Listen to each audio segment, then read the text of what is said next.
एक नए टॉपिक को लेकर के डिस्कस करेंगे, that is multiple intelligence means बहुमुखी प्रतिभा। तो इसका तात्पर्य है कि हम सभी का एक मानना होता है कि हमारा बच्चा पढ़ाई में होशियार हो, और अगर पढ़ाई में होशियार है इट मीन्स कि सी इज वेरी गुड या ही इज वेरी गुड, मतलब वो बहुत अच्छा है और हर चीज में इंटेलिजेंट है। तो हम सभी यही चाहते हैं कि आज हमारा बच्चा आज के समय में हमारा बच्चा बहुत इंटेलिजेंट हो। अ, जो लोग नहीं पढ़े लिखे, जो नहीं जानते इंटेलिजेंस का मीनिंग, वो भी यही कहते हैं कि इंटेलिजेंट हो, बट रियल में इंटेलिजेंस का कॉन्सेप्ट क्या है, वास्तव में इंटेलिजेंस होता क्या है, वो हमारी पर्सनालिटी के किस एरिया से रिलेटेड होता है। ये बहुत सारे कुछ इस तरह के क्वेश्चंस होते हैं जिनको जानने के बाद हम अपना कॉन्सेप्ट भी चेंज कर देते हैं। तो यहाँ पर हम देखें कि इंटेलिजेंस या बुद्धि, या हम यूं कहें कि प्रतिभा शब्द आपने सुना होगा कि प्रतिभा, तो ये क्या है? तो पहली बात तो कि निश्चित रूप से ये हमारा एक ब्रेन से रिलेटेड पार्ट है, मीन्स कि हमारा जो मस्तिष्क है, हमारा जो ब्रेन है वो थोड़ा सा शार्प होता है, तब जाकर के हम कोई भी किसी भी कंडीशन में कुछ डिसीजन लेते हैं, क्विक आंसर देते हैं, या एवरी वर्क क्विकली करते हैं, दैट इज ये बच्चा इंटेलिजेंट है, इस तरह से हम उसको बोलते हैं। तो हम क्या कहेंगे कि प्रतिभा या बुद्धि किसे कहते हैं? बुद्धि में मानसिक शक्ति है जो किसी चीज को समझने, उनमें आपसी संबंध खोजने तथा तर्कपूर्ण ज्ञान प्राप्त करने में सहायक होती है। मतलब ये है कि हमारे सामने कोई भी कंडीशन आती है, चाहे वो बाहर की कंडीशन हो चाहे अंदर की कंडीशन हो, जैसे कि हम सभी के जीवन में बहुत सारी कुछ समस्याएं आती हैं, चाहे वो शारीरिक समस्या है, मानसिक समस्या है, पारिवारिक समस्या है। उन समस्याओं में हम कितनी बुद्धिमानी से या कितनी सतर्कता से या कितनी अपनी मतलब अच्छाई से उसका डिसीजन लेते हैं, उसको सॉल्व करते हैं और उसके लिए आगे के लिए एक रास्ता तय करते हैं। तो अगर हम ये सब चीजें बहुत समझदारी से बहुत अच्छी से करते हैं, इट मीन्स कि हम इंटेलिजेंट हैं।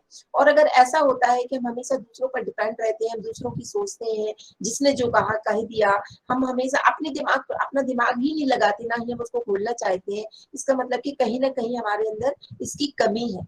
तो पहली बात, हमारे जीवन में हमारे मन में इंटेलिजेंस का कॉन्सेप्ट क्लियर होना चाहिए कि इंटेलिजेंस होता क्या है। इंटेलिजेंस का मतलब यही नहीं है कि वो पढ़ाई में बहुत होशियार है या किसी भी काम में बहुत होशियार है। ठीक है, वो उसका एक अपना एरिया है, वो उस एरिया में होशियार है, लेकिन इंटेलिजेंस हमारी लाइफ के सभी पक्षों से कोरिलेट करता है, जीवन के सभी पक्षों से संबंधित है। तो यहाँ पर हम ये कह सकते हैं कि इंटेलिजेंट का मतलब सिर्फ यही नहीं है कि हम पढ़ाई में होशियार है। इंटेलिजेंट का मतलब है कि बहुत सारी ऐसी चीजें हैं हमारे जीवन में जिनको हम किस तरह से क्विकली डिसीजन लेते हैं, क्विकली करते हैं।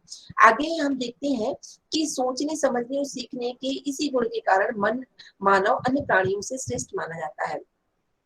ह्यूमन पर्सनालिटी जो है वो डिफरेंट क्यों है पशु पक्षियों से, दूसरे जानवरों से? क्योंकि हमारे अंदर ये सोचने समझने की क्षमता होती है। इंटेलिजेंस का मतलब सोचने से भी होता है कि जब हम सोचते हैं तभी हम किसी चीज का डिसीजन ले पाते हैं। तो ये सोचने की क्षमता किसके अंदर होती है? सिर्फ ह्यूमन बीइंग के अंदर। हम कहते हैं ना कि पर्सनालिटी डेवलपमेंट के शिविर चल रहे हैं, व्यक्तित्व विकास के। ऐसा तो नहीं कहती ना कि इस बार हाथियों के लिए पर्सनालिटी डेवलपमेंट के शिविर चल रहे हैं या पक्षियों के लिए चल रहे हैं, क्योंकि उनका इनसे कोई रिलेशन नहीं होता। उनके अंदर इमोशंस होते हैं, बट उनके अंदर विकसित करने का, व्यक्तित्व विकास करने की ऐसी कोई बात नहीं होती है।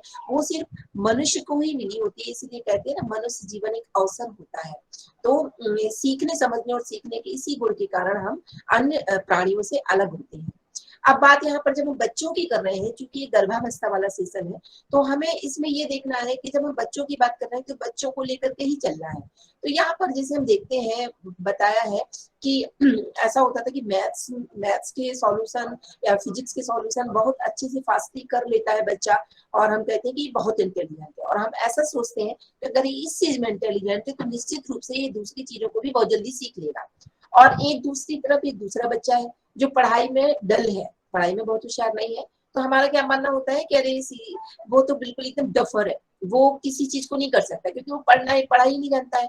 अगर वो कहे कि मम्मी हम ना म्यूजिक सीखने जाते हैं, तो आप क्या कहेंगे कि अरे तुमसे कुछ नहीं हो सकता है, जब तुम पढ़ाई नहीं कर पाते तो तुम क्या कर लोगे? तो इस तरीके से जो थॉट्स है, एक जो हमारा बिलीफ सिस्टम है, जो हम ऐसा चला आ रहा है, एक परंपरागत तरीके से उसी चीज को चेंज करने के लिए यहाँ पर एक हार्वर्ड गार्डनर हुए हैं, उन्होंने एक थ्योरी दी है। इन्होंने क्या किया है, जिनका चित्र आप देख रहे हैं स्लाइड में, इन्होंने क्या किया है कि बहुत सारे बच्चों के बीच में रहे, बहुत इंटेलिजेंट बच्चों के बीच में रहे, बहुत डफर बच्चों के, सब सारे बच्चों के बीच में रहे, और इन सारे बच्चों के बीच में रह करके उन्होंने एक रिसर्च किया। उन्होंने इनकी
ऐसा करके उन्होंने कहा है कि हमें अपने बिलीफ सिस्टम को चेंज करना पड़ेगा।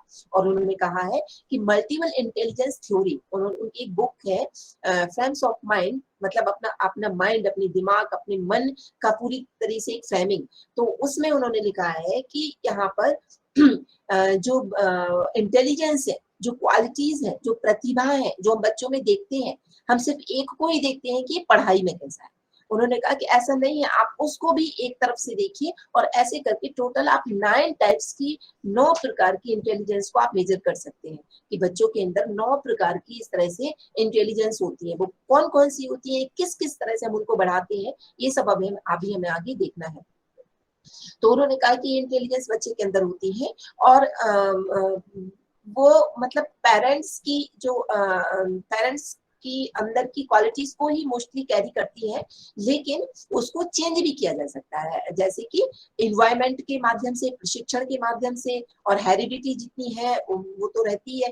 तो इन सब चीजों को हम कैसे बदल सकते हैं, कैसे चेंज कर सकते हैं, ये इन्होंने बहुत अच्छी थ्योरी दी है। आप अगर इसको अच्छे से समझेंगे तो आपको काफी चीजें इसमें क्लियर होंगी। तो अब मल्टीपल इंटेलिजेंस एक थ्योरी है, एक सिद्धांत है। ये सिद्धांत क्या देता है, ये सिद्धांत हमें अपने बच्चे के अंदर गर्भावस्था के दौरान हम जिस तरह की इंटेलिजेंस वाले बच्चे को चाहते हैं, तो उस तरह की हम अपनी लाइफ स्टाइल चेंज करें, हम अब उस तरह का सोचें। तो ये थ्योरी हमें ये चीज हमारे बच्चे के अंदर स्किल डेवलपमेंट करने में एडजस्ट करती है, बताती है कि बच्चे के अंदर इस क्वालिटी को हम किस तरह से बनाएं। मान लीजिए कि हम आप में से बहुत सारे लोग ऐसे हैं जो ये चाहते हैं कि अरे हमारा बच्चा ना प्लेयर बने। जब हम लोग स्पोर्ट्स देखते हैं ना, और देखते हैं कि बच्चे देखो कहाँ से कहाँ पहुंच रहे हैं, किस किस तरीके से हम लोग न्यूज में सुनते हैं, तो हम कहते हैं कि काश हमारा बच्चा भी ऐसा होता जो इतना आगे बनता। कोई कहता है कि अरे ये देखो कितना अच्छा डांस कर रहा है, हमारा बच्चा भी ऐसे ही डांसर बन जाता। और जब हम ऋषियों योगियों को देखते हैं तो हम कहते हैं कि वाह, स्वामी विवेकानंद जी का जीवन कैसा था, काश हमारा बच्चा भी विवेकानंद की तरह होता। तो हमारे अंदर ये कई तरह के थॉट्स आते हैं। तो यहाँ पर इन्होंने इस थ्योरी के माध्यम से ये बताया है कि आप जैसा बच्चा चाहते हैं, जिस तरीके का डेवलपमेंट उसमें चाहते हैं, आपको उस तरीके की जो एक्टिविटीज है वो करनी है। तो कैसी कैसी कौन कौन सी चीजें हैं और कौन कौन सी एक्टिविटीज हमें करनी है, वो हमें देखना है।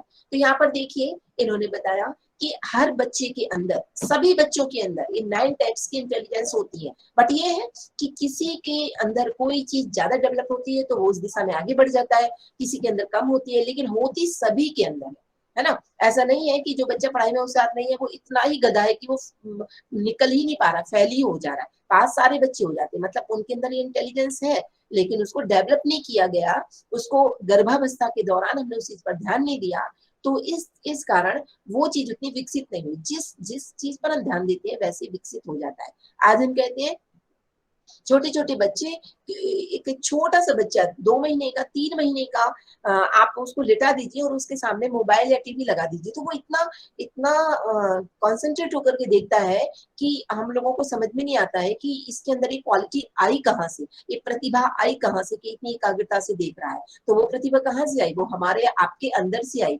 क्यों? क्योंकि जब प्रेग्नेंट थे तो डॉक्टर ने कहा, क्या कहा? Bed rest. और बेड रेस्ट के दौरान क्या किया हमने? या तो मोबाइल चलाया या टीवी चलाई, और वही चीज फिर बच्चे के अंदर आ गई। तो हम क्यों कहते हैं कि ये बच्चा बचपन से ही बिगड़ रहा है, वो काम हमने ही किया है। तो यहाँ पर यही चीज हमें देखना है कि वो उसका जो इंटेलिजेंस है वो हमने विकसित किया है। तो यहाँ पर हमें किस तरह का इंटेलिजेंस विकसित करना है, तो हमें क्या करना है वो इसमें बताया गया है। तो देखिए musical intelligence, visual spatial intelligence, kinesthetic intelligence, interpersonal intelligence, intrapersonal intelligence, naturalistic intelligence, logical mathematical intelligence, linguistic intelligence. So यहाँ पर ये 8 प्रकार की इंटेलिजेंस है। एक 9 टाइप्स की एग्जिस्टेंशियल इंटेलिजेंस को भी इन्होंने महत्व दिया है, और जिसको हम वन बाय वन इस तरीके से देखेंगे। तो देखिए सबसे पहले इन्होंने कहा है इंट्रापर्सनल इंटेलिजेंस। ये क्या है? देखिए हम सभी बच्चों को भी बचपन से ही हमें अपने बच्चों के अंदर एक चीज तो जरूर डालनी चाहिए। क्या? कि आप अपने आप से प्यार करना सीखें, है ना। हम जितने ज्यादा एक्सट्रोवर्ट होते हैं उतना ही ज्यादा हम अपने अपने केंद्र से, अपने स्वार्थ से दूर चले जाते हैं। इसीलिए आज देखेंगे ना हम, एक चीज आपने नोटिस की होगी कि किस तरीके से आज अगर बच्चे एमबीबीएस की पढ़ाई कर रहे हैं, बीटेक कर रहे हैं, बहुत बहुत बड़ी बड़ी पढ़ाइयां कर रहे हैं, ठीक है, आगे जा रहे हैं, लेकिन आप देखिए उनको थोड़ा सा भी कोई बीच में परेशानी होती है या थोड़ी सी भी कोई भी समस्या आती है तो क्या करते हैं? इवन वो सुसाइड तक कर लेते हैं, डिप्रेशन में चले जाते हैं। आज मेंटल डिजीज लिए हुए कितने सारे बच्चे हैं। इसका कारण ये है कि हमने उनको उनकी जो इंट्रापर्सनल इंटेलिजेंस है उससे हमने नहीं जोड़ा। इंटर मतलब हमारी स्व की पर्सनालिटी, अपने अंदर की पर्सनालिटी। आपने बहुत सारे स्पिरिचुअल लेक्चर्स भी हुए हैं तो आपने देखा होगा कि हमारे अंदर कितनी सारी आध्यात्मिक शक्तियां छिपी हुई हैं। तो कम से कम उतना दूरी तक हम ना पहुंच पाए तो इतना तो पहुंच पाए कि हमारा जो सोर्स ऑफ एनर्जी है, सोर्स ऑफ एनर्जी मतलब हमारा स्व, हमारा सेल्फ, हमारी आत्मा, उससे थोड़ी देर के लिए हम बैठ करके 10 मिनट 5 मिनट बैठे और उससे जुड़े और अपने आप को स्ट्रॉन्ग करें, अंदर से स्ट्रॉन्ग करें। तो इसके लिए हमें अपने बच्चों की इंट्रापर्सनल इंटेलिजेंस पर बहुत ध्यान देना होगा। अब क्या होता है कि हम कहेंगे कि बच्चे तो हमारी बात नहीं मानते, हम उनसे कहते हैं कि बैठो तो वो उठ जाते हैं। घर में दूसरे लोग वो कहते हैं कि क्या तुम अभी से बच्चे को माला पकड़ना सिखा रहे हो और ये सिखा रहे हो, तो अभी बच्चे के अंदर ये चीज नहीं आएगी। तो चलिए ठीक है, आने के बाद, बच्चा आने के बाद तो परिवार के दूसरे लोग या दूसरे लोगों का उस पर कंट्रोल होता है, पर जब तक हमारे गर्भ में हमारा बच्चा है तब तक तो किसी और का कोई मतलब ही नहीं है, सिर्फ हमारे ही सबसे ज्यादा नजदीक है। हम जो सोच रहे हैं, हम जो करना चाह रहे हैं, हम अपने बच्चे को जैसा बनाना चाहें हम वैसा बना सकते हैं। तो इस दौरान ये अगर हम अपने बच्चे के अंदर इवन यूं कहें, ओवरऑल ये कहें कि हम अपने बच्चे को अंदर से स्ट्रॉन्ग बनाना चाहते हैं, अंदर से मजबूत बनाना चाहते हैं, तो हमें क्या करना है? हमें इसमें जो चीजें बताई गई है हमें वो करना पड़ेगा। क्या क्या करना पड़ेगा? आत्मबोध, तत्वबोध, सेल्फ रियलाइजेशन, इंट्रोस्पेक्शन, ये कुछ चीजें ऐसी हैं जो हमें खुद ही करनी पड़ती हैं। खुद ही करनी पड़ती है का तात्पर्य क्या है कि जब हम, जैसा हम अपने बारे में सोच रहे हैं, अब आप सोचिए कि हम अपने आप को एकदम कमजोर समझ रहे हैं, अपने आप को हताश समझ रहे हैं, मजबूर समझ रहे हैं, और वैसा ही इफेक्ट बच्चे पर पड़ रहा है। क्योंकि गर्भावस्था के दौरान हमारे शरीर से हमारे बच्चे के शरीर का निर्माण होता है, और हमारे मन से हमारे बच्चे के मन का निर्माण होता है, हमारी भावनाओं से हमारे बच्चे की भावनाओं का निर्माण होता है। तो अगर हम अपने भावनाओं में, अपने इमोशंस में एक स्ट्रांगली स्पिरिचुअलिटी को डिसॉल्व कर रहे हैं, एक आध्यात्मिक ऊर्जा को एकत्रित कर रहे हैं, एक ब्रह्मांडीय एनर्जी को अपने अंदर आत्मसात कर रहे हैं, तो वैसे ही फीलिंग ब्लड के साथ मिलकर के और हमारे बच्चे के अंदर पहुंच रही है, और उसका जो आध्यात्मिक विकास है वो हो रहा है।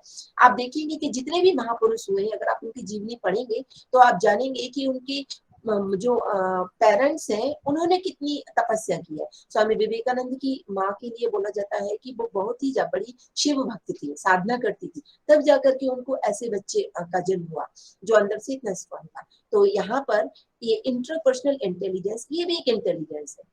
कई बार क्या होता है कि अगर बच्चे एकांत में बैठे हैं, अगर बच्चों को नेचर पसंद है, अगर बच्चे को शांति से बैठना पसंद है, तो हम कहते हैं क्या तुम घर में ही बैठे रहते हो, तुम्हें बाहर खेलना घूमना नहीं पसंद आता है, उनको देखो इनको देखो, मैं ऐसे उदाहरण देते हैं। लेकिन बच्चे की खुद की एक क्वालिटी है, एक इंटेलिजेंस है, इसलिए इस पर हमें ध्यान देना चाहिए, इस पर विश्वास करना चाहिए और बच्चे को इस चीज को बढ़ाने के लिए इसमें सहयोग करना चाहिए। तो ड्यूरिंग प्रेगनेंसी हमें ये चीजें करनी है। आत्मबोध, तत्वबोध, ये सब हम आप सभी जानते ही हैं कि मॉर्निंग में उठना और उस समय रियलाइजेशन करना कि अब हमारा आज एक नया जन्म हुआ है, और रात्रि को सोते समय अपने आप को ऐसे बिस्तर पे जाना कि अब हम मृत्यु की गोद में जा रहे हैं।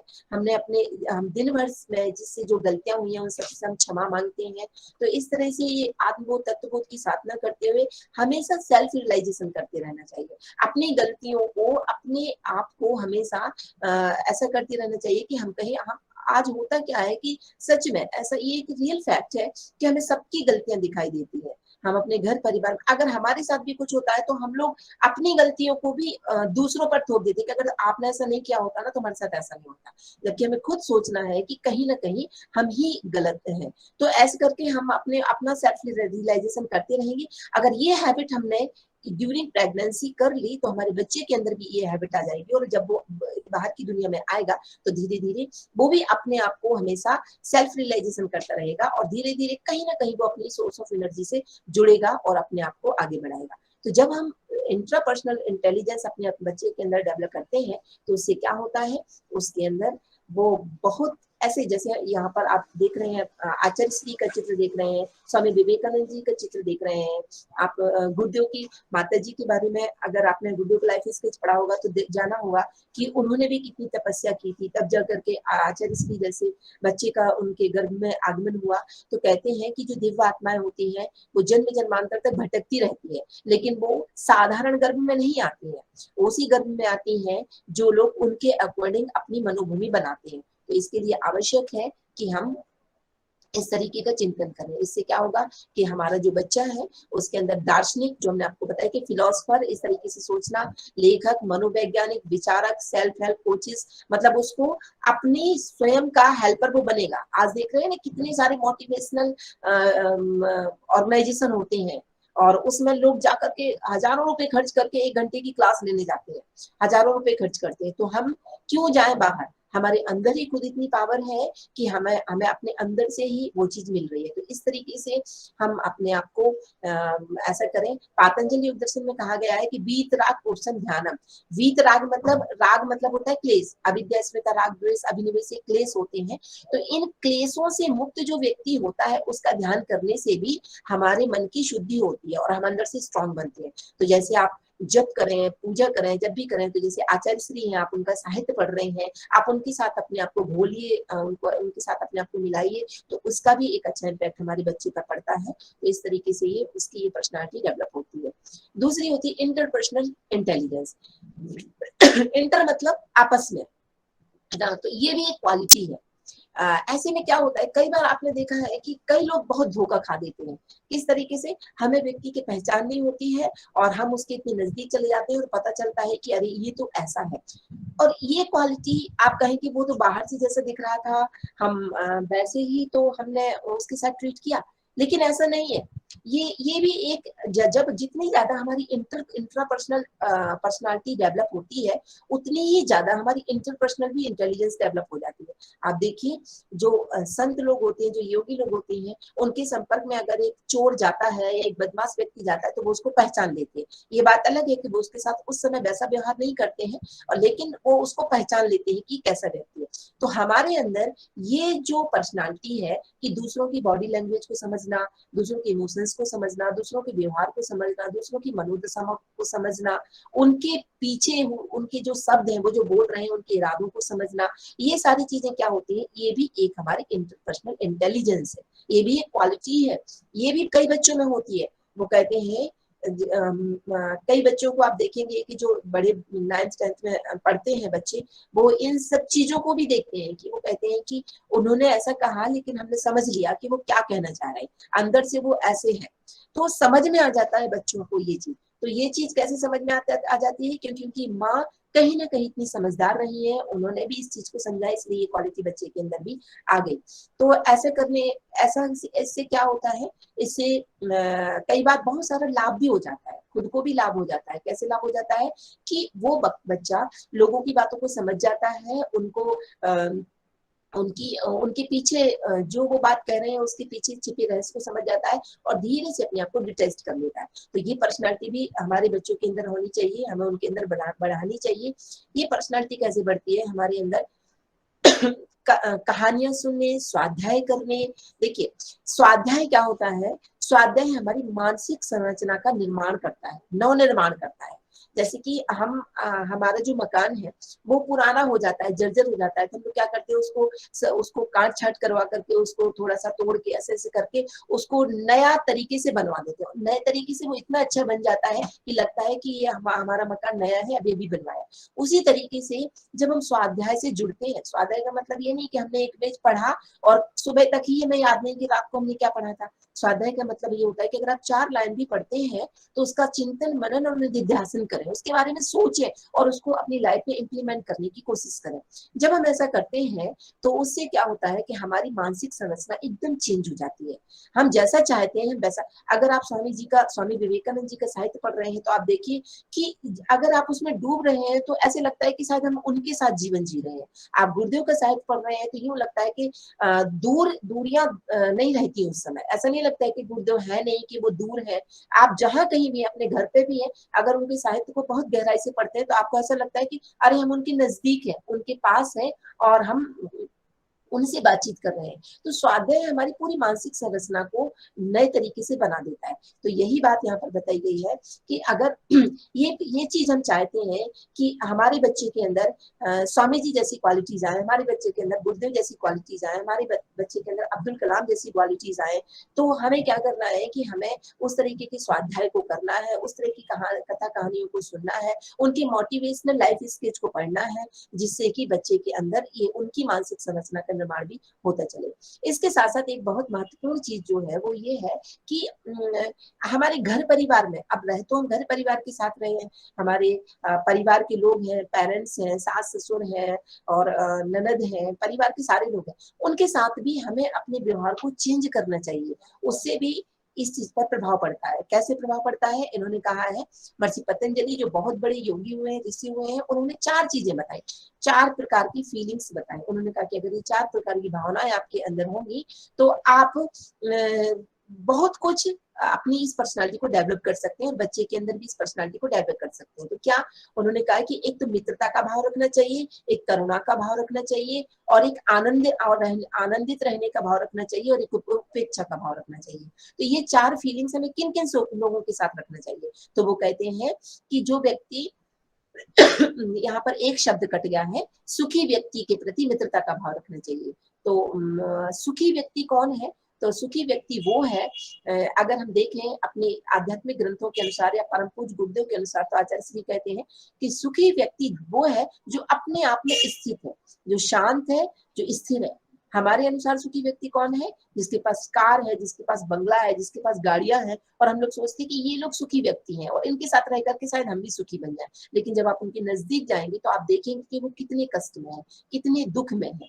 तो इस तरीके से यहाँ पर हमें सुखी व्यक्ति को तलाशना है। अब वो सुखी व्यक्ति हमारे परिवार की, हमारी दादी जी भी हो सकती हैं, हमारे ससुर जी भी हो सकते हैं, बुजुर्ग भी हो सकते हैं, कोई भी। मित्रता करने के लिए यहाँ पर एक फ्रेंड के लिए नहीं बोला गया है, एक ऐसी व्यक्ति के लिए जो आपको मोटिवेशन देता है, जो आपको लगता है कि ये अपने आप में स्थित है, ये शांत है और स्थिर है। तो ऐसे व्यक्ति के साथ आपको मित्रता का भाव रखना चाहिए, ताकि उसके साथ 2 क्षण बैठ करके और हमें अच्छी बात मिले, अच्छी सोच मिले। दूसरी बात कहते हैं, दुखी व्यक्ति के प्रति करुणा का भाव रखना चाहिए। दुखी व्यक्ति कौन है? दुखी व्यक्ति वो है जिसके अंदर पंच क्लेश, काम, क्रोध, लोभ, ये सब भरे पड़े हैं। कैसे? वो अपने आप से ही परेशान है, बात बात पर इरिटेट हो जाता है, बात बात पर गुस्सा आता है। अब घर में होता क्या है कि किसी ने आपसे कुछ कहा, अब आपकी जिम्मेदारी है कि आप प्रेग्नेंट हैं, आपकी पूरी की पूरी जिम्मेदारी इस दौरान हमारे बच्चे के ऊपर है। हमें बच्चे को देखना है कि हमें अपने बच्चे को कैसे बनाना है, इसलिए दूसरे लोगों को हमें अवॉइड करना पड़ेगा। तो यहाँ क्या करना है कि हमारे परिवार के मान लीजिए अन्य सदस्य दुखी हैं, दुखी इन द सेंस कि वो थोड़ी थोड़ी सी बात पर गुस्सा करते हैं, हमसे कुछ भी कहने लगते हैं, हमारे ऊपर चिड़चिड़ा जाते हैं। तो ऐसी स्थिति में हमें क्या करना है, हमें उनकी बातों को दिल पे नहीं लेना है, हमें उनकी बातों को मन से नहीं लगाना है। आपको एक छोटी सी बात बताते हैं, एक रियल स्टोरी है, अखंड ज्योति में निकली थी कि एक छोटी सी लड़की थी, 8-9 साल की लड़की थी। वो अपनी दादी के पास बिल्कुल नहीं जाती थी और दादी उसको बहुत प्यार करती थी। वो सोचती थी कि मेरी पोती मेरे पास आए, गोदी में बैठी, मैं उसको प्यार, लेकिन वो जाती ही नहीं थी। तो उसकी माँ सोची कि ये क्या हो, मेरे परिवार वाले क्या सोचेंगे, ये क्यों नहीं जाती, ऐसे करके वो बहुत परेशान थी। एक बार उन्होंने क्या किया कि फिर वो अपनी बेटी को लेकर के एक बहुत बड़े संत के पास गई, एक योगी के पास गई। उस समय तो जो साइकोलॉजिस्ट हैं, जो साइकोलॉजिस्ट हैं, ये अलग से नहीं चलते थे, अलग से डॉक्टर नहीं होते थे। जो ऋषि योगी संत वही साइकोलॉजिस्ट होते थे। तो उनके पास लेकर के गए, उन्होंने कहा मेरा बच्चा ऐसे ऐसे व्यवहार करता है। तो उन्होंने कहा कि ये बात बताइए, जब आप प्रेग्नेंट थी, जब ये आपके गर्भ में था, तब आपके दिमाग में क्या चलता था? तो वो कहती है कि ये जब मैं प्रेग्नेंट थी तो मेरी सासू माँ ने पता करके ये पता करा लिया था कि मेरे पेट में बेटी है और उनको बेटा चाहिए था। और वो हमेशा इरिटेट होती रहती थी, हमेशा मुझको ताने मारती थी, और जब वो मुझे ताने मारती थी तो मैं उनके प्रति बहुत गलत सोचती थी, मैं उनके प्रति गलत सोचती थी। तो देखिए फिर क्या हुआ कि फिर वो बेटी हो गई उनकी। तो अब यहाँ पर सब कुछ ठीक हो गया, बहू का भी नेचर सास के प्रति बदल गया, सास का नेचर भी बहू के प्रति बदल गया। लेकिन ड्यूरिंग प्रेगनेंसी माँ ने जैसा उस बच्चे के साथ सोचा, वैसा उस बच्चे के जो ब्लड में है, उस बच्चे के जो इमोशंस में है, वो एकदम डीप स्थिर हो गया। अब वो नहीं बदल पा रहा है, वो चेंज नहीं हो पा रहा है। तो यहाँ पर आप देखिए कि हम नहीं चाहते हैं कि हमारा बच्चा आपकी ननद के प्रति, सास के प्रति, फादर के प्रति, किसी के प्रति भी गलत सोचे। तो यहाँ पर आपको क्या करना है कि अगर वो आपसे कुछ भी कहते हैं, लड़ाई झगड़े होते हैं, कोई भी बात होती है, तो आपको एकदम स्ट्रिक्टली अवॉइड करना है उन चीजों को, क्योंकि यहाँ पर रिस्पॉन्सिबिलिटी हमारे बच्चे के ऊपर है और हमें अपने बच्चे को अच्छी सोच देनी है। तो यहाँ पर स्ट्रांगली आपको एक तपस्या है, गर्भावस्था भी एक तपस्या है। तो ये तपस्या में क्या होता है, जो चीजें हमें पसंद नहीं है, जो चीजें हमें पसंद है उनको ही हम नहीं ले पा रहे हैं। तपस्या यही होती है ना कि जो चीज हमें पसंद है उनको दूर कर रहे हैं। तो हमें पसंद क्या है, अगर कोई हमसे एक कहे तो हमें 2 सुनाना पसंद है, लेकिन यहाँ पर हमें उसको अवॉइड करना है, उसको हटा देना है। तो इस तरीके से हमें बहुत मेहनत करके और अपने इस टाइम को निकालना है, अगर हम चाहते हैं कि हमारा बच्चा अच्छा बने। तो दुखी व्यक्ति के प्रति करुणा का भाव, दया का भाव करके कि ये अपने आप से ही दुखी है, इनसे हमें लड़ना झगड़ना नहीं है, उनको दूर करना है। पुण्यवान के प्रति मुदिता का भाव, समाज में कहीं भी कोई भी अच्छा कार्य हो रहा है, लोग कर रहे हैं, अक्सर क्या होता है कि अगर हम किसी के बारे में सोचते हैं, हम किसी को देखते हैं कि अरे वो वहां अच्छा काम कर रहे हैं, अरे वो उनको तो कुछ काम धाम नहीं ना, इसलिए लगे रहते हैं। तो इस तरह से हमें फीलिंग्स नहीं लानी है। हर व्यक्ति के प्रति सम्मान का भाव, समाज में जो लोग अच्छा कार्य कर रहे हैं उनके प्रति प्रेम का भाव, स्नेह का भाव, आनंद का भाव हमें अपने अंदर फीलिंग्स लाना है। ये 4 फीलिंग्स के माध्यम से ये बताया गया है कि हमें अपनी फीलिंग्स को स्ट्रॉन्ग करना है, नेगेटिव फीलिंग से कैसे बचना है और पॉजिटिव फीलिंग्स को कैसे लाना है। पापी के प्रति उपेक्षा भाव, कई बार ऐसा होता है कि कुछ लोग ऐसे होते हैं जो समझाने पर भी नहीं समझते हैं, तो ऐसे लोगों के प्रति उपेक्षित भाव रखना चाहिए, उनको समझाने में अपना समय बर्बाद नहीं करना है। तो ये 4 फीलिंग्स अगर हम रखते हैं तो ये फीलिंग्स क्या करते हैं कि हमारे अंदर नेगेटिविटी को दूर करते हैं, पॉजिटिविटी को लाते हैं, और हम क्या होते हैं कि हम जो चाहते हैं वो हो जाता है, हम अपने बच्चे को अच्छी दिशा में लेकर के जा सकते हैं। अगर हमारे बच्चे के अंदर इंटरपर्सनैलिटी डेवलपमेंट हो गया तो क्या हो जाएगा, वो एक साइकोलॉजिस्ट बनेगा, क्योंकि साइकोलॉजिस्ट क्या होता है, मनोवैज्ञानिक, दूसरे के मन की बात समझ जाता है ना। काउंसलर क्या होता है, दूसरे की मन की बात समझता है। सेल्स पर्सन क्या होता है, वो जान जाता है कि इसको किस तरीके की चीजें खरीदनी है और उसी तरह से फिर उसे कन्वर्सेशन करता है। राजनेताओं के अंदर भी ये क्वालिटी होनी चाहिए। तो इस तरीके से अगर हम चाहते हैं कि हमारे बच्चे के अंदर ये पर्सनालिटी डेवलपमेंट हो, ये इंटेलिजेंस उसके अंदर आए, तो हमें ये चीजें करनी पड़ेगी। इसके अलावा एक म्यूजिकल इंटेलिजेंस होता है। म्यूजिकल इंटेलिजेंस आपने देखा होगा कई बच्चों के अंदर ये आसानी से हो जाता है। कुछ बच्चे खड़े हैं, खड़े खड़े आप देखेंगे कि वो कितने अच्छे से उनका जो ब्रेन है, खड़े खड़े मतलब बैठे, उनको कोई म्यूजिक नहीं चाहिए, अपने आप ही आवाज निकाल देते हैं, अपने आप ही गाने लगते हैं। और कुछ बच्चे ऐसे होते हैं जिनको हम उनको इतनी ट्रेनिंग देते हैं, सब करते हैं, लेकिन उसके बाद भी नहीं सीख पाते। कुछ और कोई भी गाना आसानी से उसको कॉपी कर लेते हैं, कुछ भी तुरंत बजा लेते हैं, उनकी रिद्म पिच टोन तुरंत पकड़ लेते हैं। ये सब कैसे होता है? कहीं ना कहीं उनके इंटरनल एरिया में ये क्वालिटी उनके अंदर है, और ये इंटेलिजेंस ये शो करता है कि इस बच्चे को संगीत की दिशा में और इस लाइन में इसको हमें भेजना चाहिए। लेकिन मानना क्या होता है, लोग कहते हैं अरे ये कोई लाइन थोड़ी ना है, इसमें कोई कैरियर थोड़ी ना बनाना है। लेकिन अगर बच्चा के अंदर वो क्वालिटी है तो उसी इंटेलिजेंस को हमें डेवलप करना चाहिए, उस दिशा में हमें उसको आगे लेकर के जाना चाहिए। इसके अलावा कई बार ऐसा होता है कि माँ का खुद का एक शौक होता है, वो चाहती है कि हमारे बच्चा, ऐसा नहीं है, देखिए ये भी मत सोचिएगा कि अगर म्यूजिकल इंटेलिजेंस उसके अंदर बढ़ गया तो पढ़ाई में वो पीछे हो जाएगा। ये ऐसी बात नहीं है। इन अगर हम नाइन इंटेलिजेंस को ही अपने अंदर डेवलप करते हैं तो हो सकता है बच्चे के अंदर ये सारी, कई लोग ऐसे होते हैं ना कि जो, अब जैसे अभी इसके पहले हम लोगों ने अब्दुल कलाम जी का चित्र देखा, तो हमने देखा कि वो किस धर्म से है, किस जाति से है, लेकिन उन्होंने इन सब चीजों को तोड़ते हुए कहा कितनी ऊंची छलांग मारी। कहते हैं कि उनके पिताजी अनपढ़ थे, उनके फादर जो थे वो पढ़े लिखे नहीं थे, लेकिन वो चाहते थे कि हमारा बच्चा पढ़ा लिखा बने, बहुत इंटेलिजेंट बने। और एक बार स्कूल में कुछ जो टीचर्स हैं उनको कुछ उड़ान दिखा रहे थे, मतलब बता रहे थे कि चिड़िया या पक्षी जो है वो किस तरह से उड़ते हैं। तो उनको ले जाकर के नदी किनारे ले जाकर के उड़ते हुए पक्षियों को दिखा रहे थे। जब उन्होंने पक्षियों को देखा तो उन्होंने अपने मन में संकल्प ले लिया कि मैं भी इस तरह का जो विमान विज्ञान है उसी दिशा में जाऊंगा। तो कहने का मतलब है कि ये जरूरी नहीं है कि ऐसा ना सोचे कि अगर वो इस दिशा में बढ़ गया तो दूसरी दिशा में कम हो जाएगा, सारे इंटेलिजेंस भी हम उसके अंदर ला सकते हैं। तो यही चीज है कि अगर हम कई माँ लोगों का भी शौक होता है कि हमारा बच्चा अच्छे से गाए, उसका संगीत, उसका म्यूजिक अच्छा रहे, तो ऐसी स्थिति में हमें क्या करना चाहिए कि शास्त्रीय संगीत, मधुर संगीत, इस तरह की संगीत को हमेशा सुनते रहना चाहिए। घर में आप कोई भी काम कर रहे हैं, कोई भी काम कर रहे हैं, आप किचन में खाना बना रहे हैं, हमने आपको बताया ना कि डॉक्टर बोल देता है बेड रेस्ट, तो आप बिस्तर पर लेटे हुए हैं, तो बिस्तर पर लेटे लेटे आजकल मोबाइल में भी कितने सुंदर सुंदर म्यूजिक, कितनी स्मूथ म्यूजिक और एकदम फाइन म्यूजिक ऐसे आ रहे हैं, तो उसको आप लगा करके और आराम से उसको सुनते रहिए। कोई वाद्य यंत्र चल रहा है, उस पर अपने मन को स्थिर कीजिए, घर का वातावरण संगीतमय बनाइए। वो वाला संगीत नहीं, एकदम रॉक स्टार, एकदम फास्ट म्यूजिक, इस तरह का संगीत नहीं।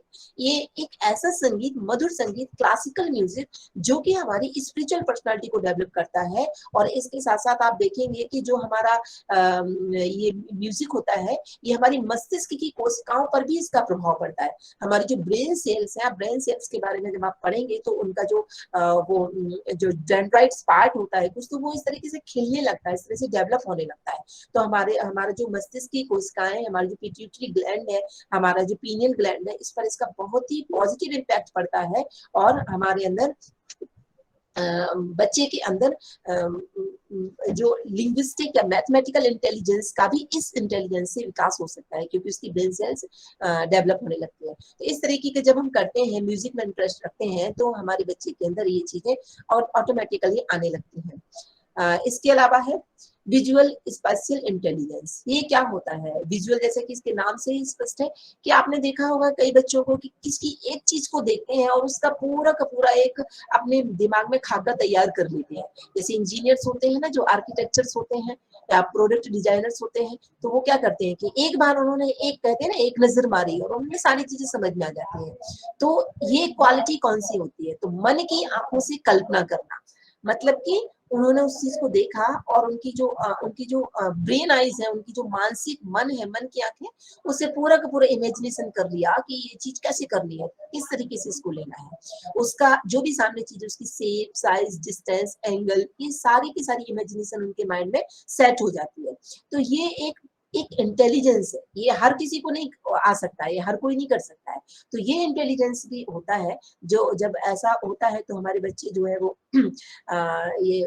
इस दिशा में जाते हैं, इंजीनियर्स बनते हैं, पायलट मीन्स की जो एरोप्लेन वगैरह ये सब चलाते हैं, तो उन्हें क्या है ना कि साइड्स का, दिशाओं का ज्ञान होना चाहिए अच्छे से। तो वो उनके माइंड में ये सब चीजें क्लियर हो जाती है कि किस दिशा में, किस शेप में, किस साइज से, किस तरीके से जाना है, तो वो उस लाइन में आगे बढ़ जाते हैं। पेंटर बनते हैं, आर्टिस्ट बनते हैं, आर्किटेक्टर बनते हैं और इंजीनियर्स बनते हैं। तो इस तरीके से ये क्वालिटीज हमारे अंदर, बच्चों के अंदर आ जाती है। इसके लिए एक प्रेग्नेंट लेडी क्या करे, तो इन्होंने कहा है कि रचनात्मक दृश्य देखना, फोटोग्राफी, ग्राफिक डिजाइनिंग, ज्योमेट्री की बेसिक जानकारी, मूर्ति कला, शिल्प कला, चिंतन मनन, इन सब चीजों पर हमें ध्यान देना होगा। कई बार क्या होता है कि खुद का इंटरेस्ट नहीं होता है, जैसे कि एक दिन ऐसा हो रहा था कि अगर किसी को पता चल जाए, मान लीजिए आजकल ऐसा होता है कि कई लोग होशियार नहीं होते हैं किसी दूसरी चीज में, फोटोग्राफी, ग्राफिक डिजाइनिंग, ये सब हमको नहीं आता है, लेकिन हम चाहते हैं कि हमारे बच्चे के अंदर ये आए। तो कैसे आएगा? हमने तो कहा कि हेरिडिटी है ये चीज, माँ बाप से ही बच्चे के अंदर कैरी करती है, तो इसको ये कैसे आएंगी उसके अंदर? तो यहाँ पर एक चीज और हम लोगों ने देखी थी, वातावरण, इन्वायरमेंट।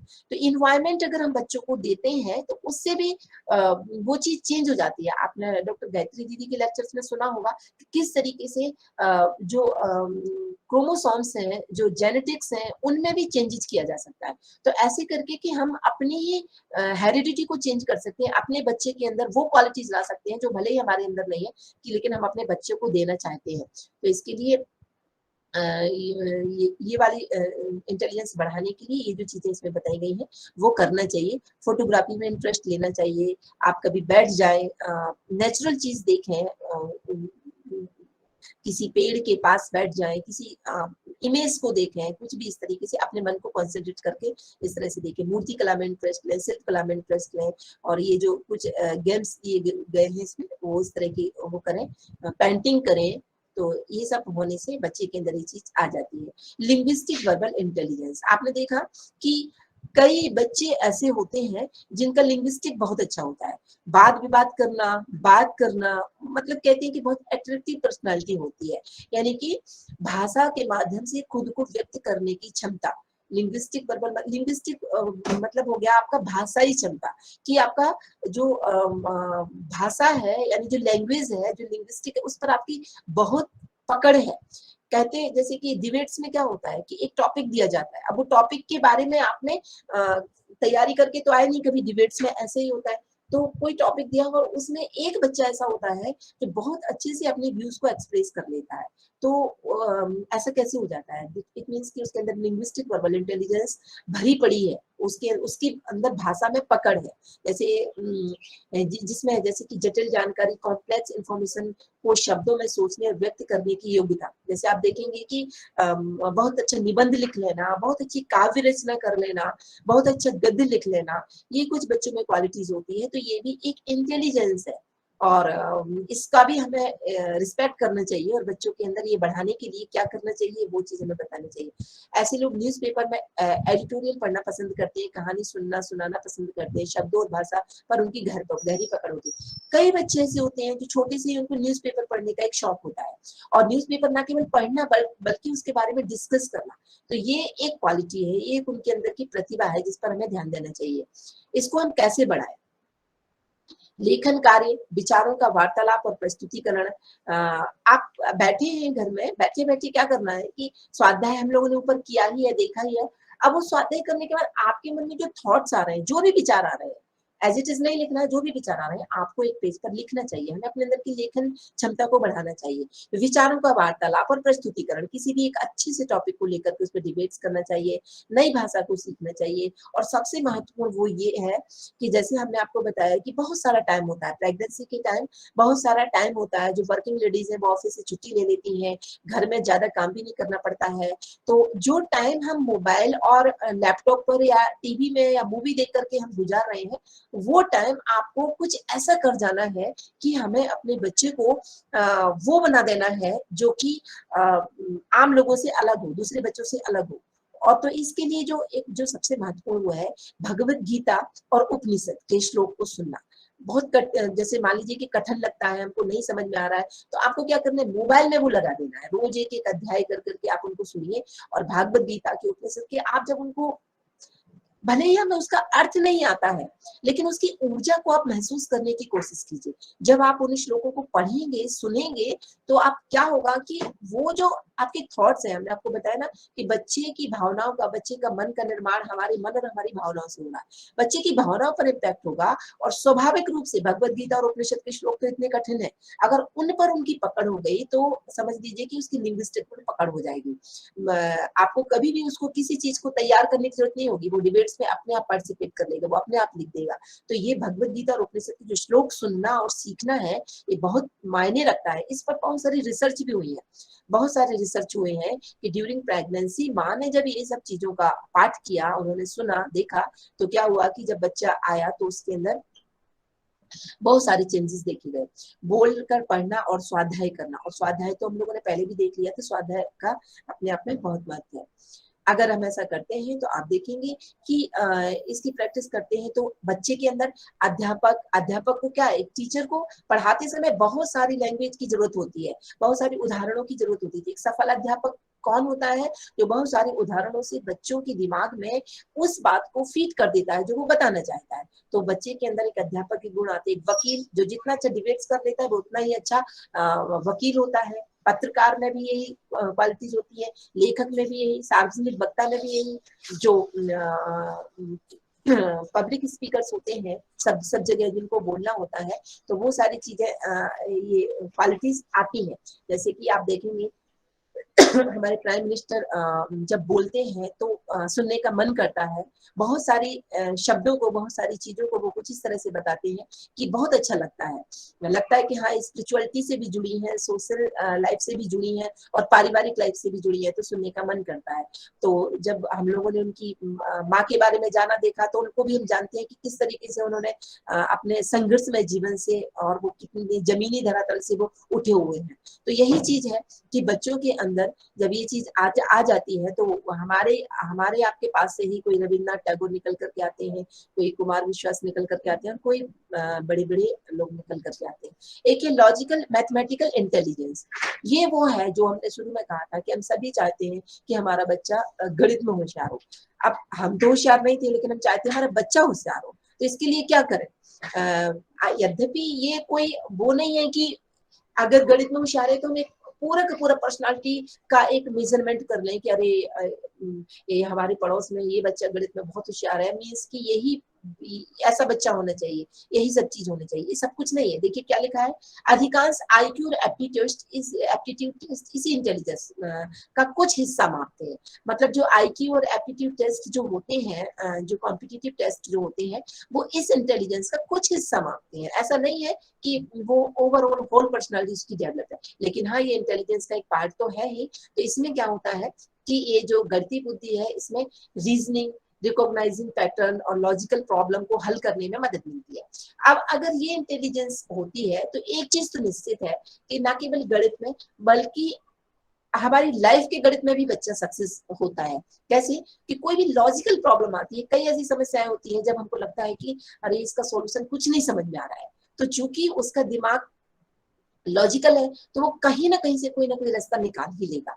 तो ये कम से कम ये चीज हमारे बच्चे के अंदर आए कि रीजनिंग को समझने लगे, लॉजिकल प्रॉब्लम्स को समझने लगे, और मैथमेटिकल इंटेलिजेंस को समझने लगे। तो इसके अंदर हम क्या करें, किस तरह से बनाएं, यही बात हम आपको बता रहे थे कि भले ही हम होशियार नहीं है, लेकिन हम चाहते हैं कि अगर हमारा बच्चा मैथ्स में होशियार हो, तो इसके लिए क्या करना चाहिए, बैठे बैठे आपको पजल्स हल करना चाहिए। पजल्स गेम आते हैं आजकल, कुछ एकदम इजी से लेकर के और कठिन कठिन तक आते हैं। तो शुरुआत में इजी, लोग हम सोचेंगे कि लोग कहेंगे कि क्या बच्चों के गेम खेल रहे हैं, लेकिन उस समय हमें भी तो बच्चा बनना है, क्योंकि हम बच्चे का डेवलपमेंट कर रहे हैं।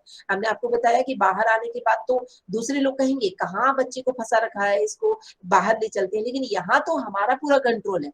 बच्चा जितना नजदीक आपके है उतना और किसी के नहीं है। तो हमें क्या करना है कि हमें अपने आप को उसके जैसा, उसके दोस्त बना लेना है, उसके जैसा बना लेना और उसके साथ खेलना है। तो आप उसको पजल्स हल, आप पजल्स हल करेंगे तो वो भी लेटे लेटे वहां पर पजल्स हल कर रहा होगा। आप अगर वैदिक गणित का अभ्यास कर रहे हैं तो उसके अंदर भी वैदिक गणित को लेकर के ही सारी बातें चल रही हैं।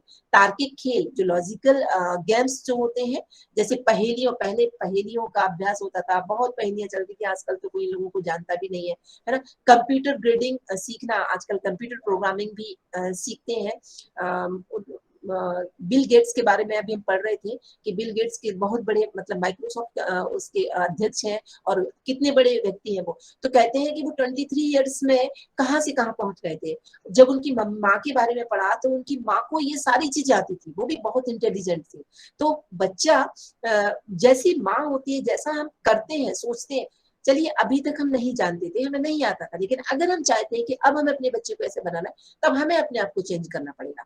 ये 9 महीने जो है वो एक तपस्या के हैं। भले ही हमें मैथ्स में इंटरेस्ट नहीं है, भले ही हमें पजल से अच्छा नहीं लगता है, हमको तो अच्छा लगता है लेट करके मूवी देखना, लेट करके मोबाइल चलाना, लेकिन अगर हम चाहते हैं कि हमारा बच्चा ऐसा बने तो हमें ये सब करना ही पड़ेगा, क्योंकि ये साइंस है। आदरणीय आदरणीय गायत्री दीदी आपको पूरा साइंटिफिकली बता चुकी है कि किस तरह से हमारी सोच, हार्मोन्स चेंज होते हैं, हार्मोन्स का इफेक्ट पड़ता है, तो ये एक साइंस है। तो इसके लिए हमें ये सब करना ही पड़ेगा अगर हम चाहते हैं कि हमारे बच्चे के अंदर ये चीजें आए। क्या होगा, देखिए ये श्रीनिवास रामानुज का आपने नाम सुना होगा, बहुत मतलब इंडियन हमारे मैथमेटिशियन थे। तो ये इनकी लाइफ के बारे में कहा जाता है कि ये मैथ्स में बहुत होशियार थे, बहुत ज्यादा इंटेलिजेंट थे।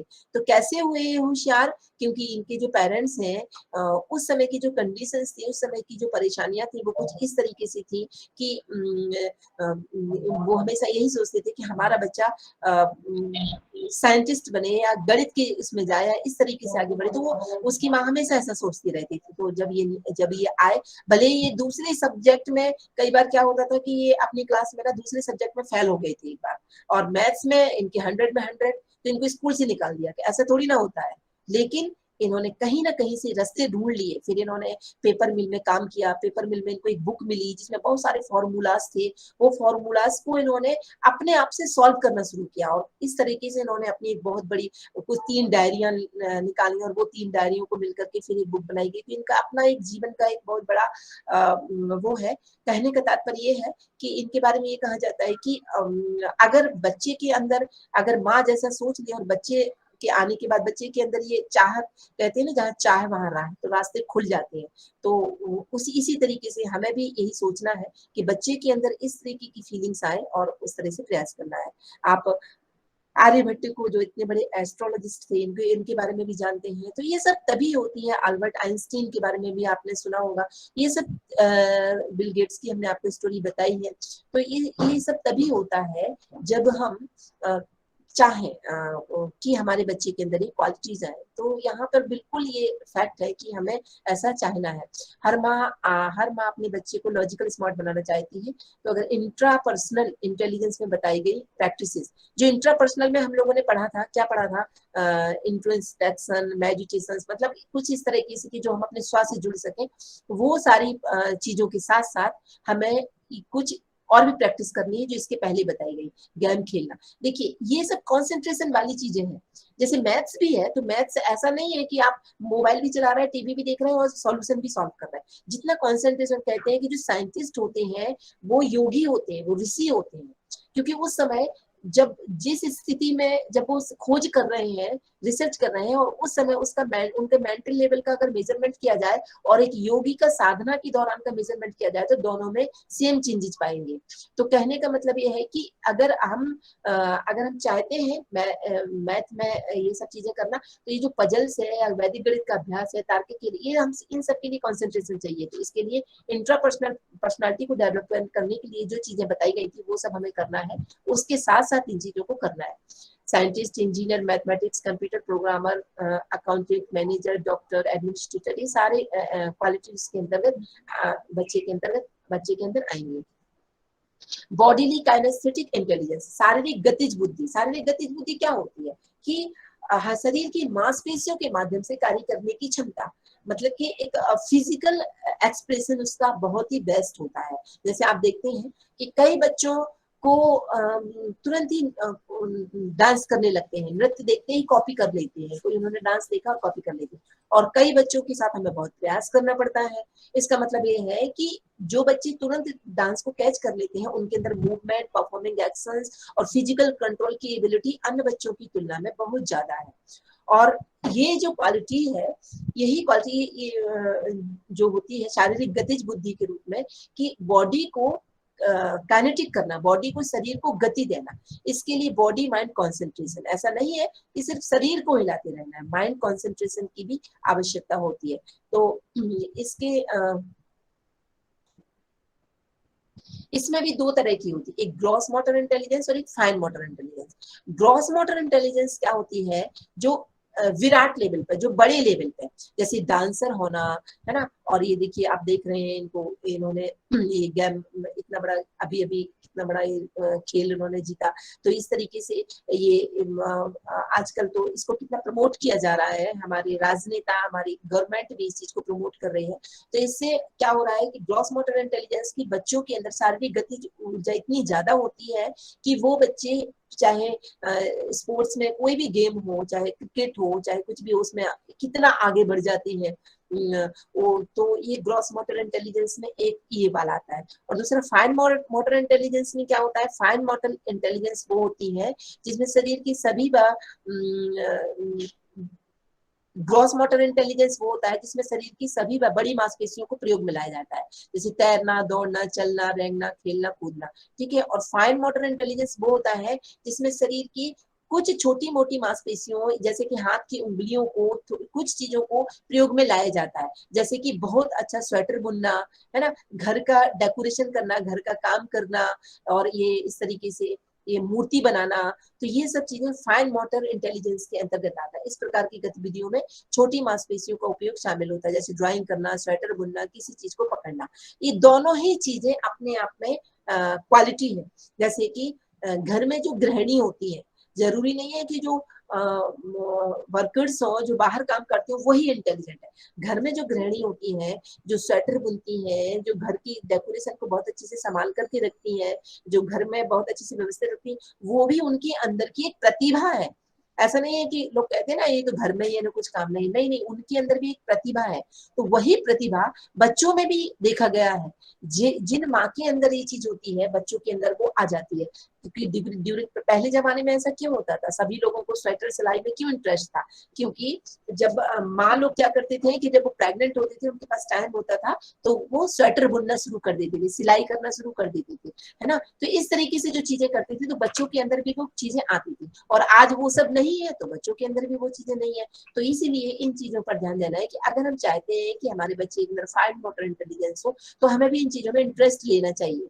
और अगर ग्रॉस मोटर इंटेलिजेंस चाहते हैं, तो उसमें भी हमें क्या करना है, इसके लिए उन्होंने बताया कि सूर्योदय से पूर्व जागना, उषापान, योग, प्राणायाम, व्यायाम, उपयुक्त खान पान।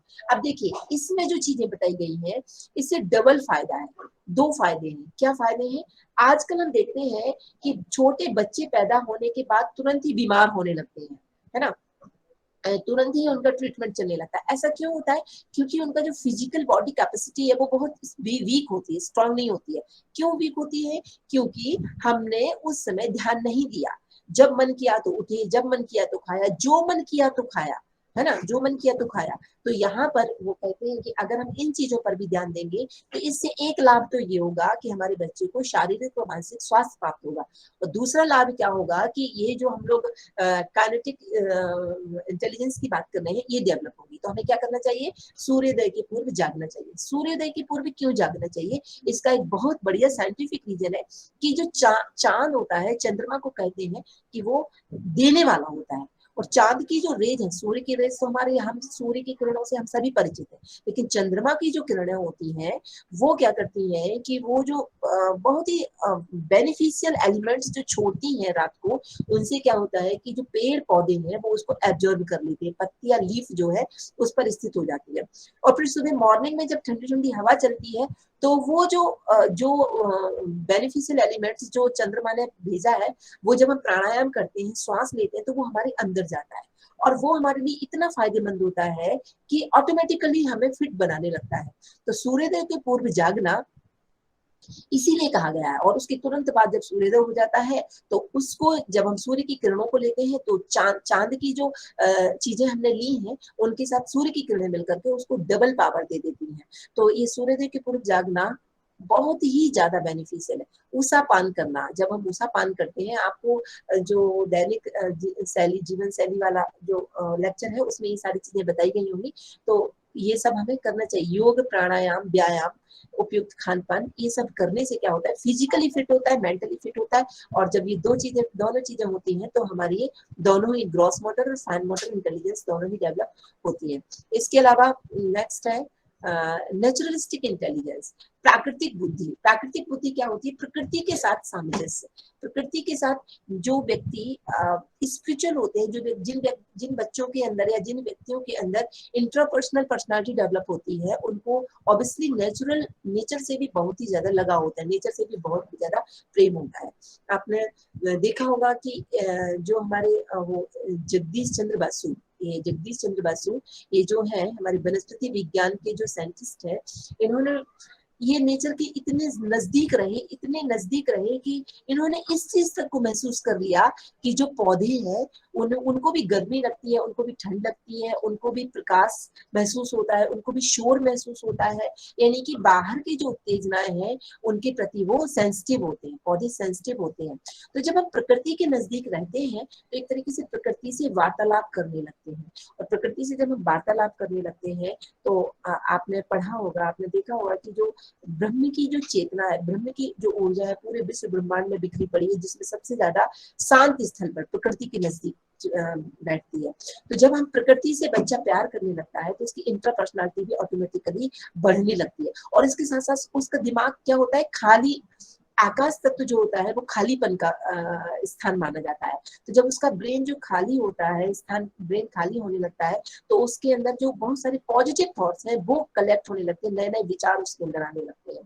तो प्रकृति से प्रेम हमें करना चाहिए और हमें अपने बच्चों के अंदर भी सिखाना चाहिए इस चीज को। तो इसमें हमें क्या करना चाहिए, आपको क्या करना चाहिए कि प्रकृति के साथ समय व्यतीत करना चाहिए। थोड़ा सा समय निकाल करके आप अपने छत पर बैठ जाइए, पेड़ पौधों को देखिए, आप पहाड़ को देखिए, जंगलों को देखिए, जानवर, झील, पहाड़, आपके घर में कोई जानवर है आप उसके साथ समय बिताइए। सूर्योदय की पूर्व उठना, क्योंकि सूर्योदय की पूर्व अगर हम उठते हैं, आप अगर उठे तो आपका बच्चा भी उठ गया, आपने प्रकृति का सानिध्य प्राप्त किया तो बच्चे ने भी उसका सानिध्य प्राप्त किया। तो इस तरह से ध्यान करना, घर में पौधी वाटिका लगाना, जन्मदिवस विवाह दिवस में वृक्षारोपण का संकल्प लेना। आपने देखा है शांति कुंज से ये वृक्षारोपण की जो बात कही जाती है कि जन्मदिन है, विवाह दिन है, तो उसमें पौधे को लगाना और ऐसे पालना कि जैसे हम अपने बच्चे को पाल रहे हैं, इस तरीके से उसका पालन पोषण करना। तो ऐसे करके हम किसी भी एक्टिविटी से जुड़ सकते हैं और हम अपने अंदर ये वाली क्वालिटी को डेवलप कर सकते हैं।